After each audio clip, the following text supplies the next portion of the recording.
What is love? I've wrestled with that question for as long as I've known. I now see the fault in my approach. I had been trying to put love in a box, check off the terms and conditions. The problem with that is, love does not fit into a box. Love isn't solid.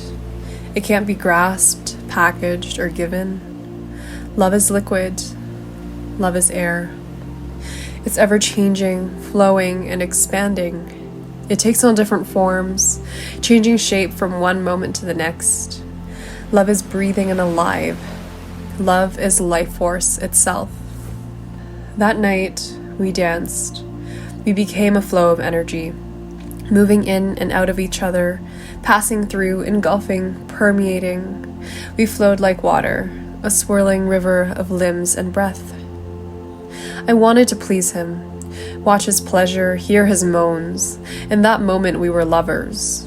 With my eyes, I drank in his ecstasy as I melted him with my touch, fingertips spinning webs, moving my bare skin over his, running my lips over his entire being, and then I let him take me as my body screamed, "I need you. I want you. I love you." I loved him like he was my king and my warrior. I trusted him with my heart and my life. I softened into my feminine, a place of rest, beauty, and darkness, a surrender of the mind. He kneeled upright between my legs as I sprawled on my back. Into the crown of his head I saw a glowing beam of light, an open channel of energy. It entered him and continued into my own body, then shot back out into the space around us, an infinite ring. Then we dissolved into that space. There was no I, there was no you, there was no separation, there was only love. We became the state of love itself, the space that isn't actually a space. We reflected each other's light, creating a mirror that revealed the soul, opening a portal into the ultimate, complete bliss and disillusion of the separate self. I love you. He laid on my chest, his head against my heart. Softly stroking his face and back, I loved him in a nurturing way. My heart whispered, "Oh, my sweet, beautiful boy, I want the world for you. I wish you all the peace, love, and happiness, a beautiful life of utmost ease." I wanted to protect every last part of him from harm and hardship, from the darkness and the internal and external worlds. I kissed him between his eyes, right in the center.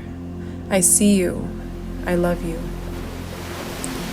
Despite all my learned knowledge about non-attachment, the way of Tao, mindfulness, and presence, I held on to him for dear life.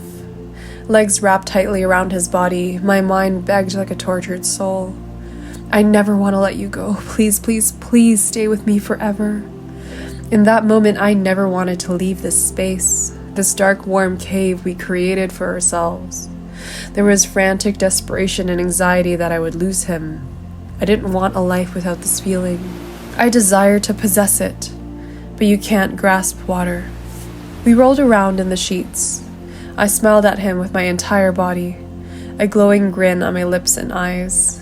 We could have been 16 years old, youthful and excited, ignorant and in love. We could have been 6 years old, just children playing. I touched my nose to his and giggled. We were baby souls, so light and carefree, in love with life, the only life we knew, the present moment. We stared into each other's eyes as we laid side by side, only breaking the connection to blink. I saw his face morph into different faces, continuously changing, though all familiar. They were faces I had known over the course of all my lives. It was like coming home and meeting an old friend. We had spent so many moments together, battles, celebrations, and grief. My soul greeted his. "Hello again. We've met before. I know you. I love you." We sat face to face with our legs straddled over each other, hearts pressed so close. The only way we could get any closer is if we fused together. I wanted to give him all my love, as much of it as possible. My heart radiated light and energy, expanding that ball of warmth into his whole being, like the sun to a solar panel. A voice in my head became fearful. "You can't give all of your love. You'll drain your supply." In half a heartbeat, I knew that wasn't true. Love can't run out. Love is infinite. Love is the infinite source. The only way to stop the flow is to close the floodgates, preventing love from coming in or out. If you leave the gates open, allowing love to pour out, know that it will also flow back in. I stared at the ceiling and felt his breathing soften as he began to fade off into sleep. In my ears was the sound of the telltale heart, beating louder with each passing moment.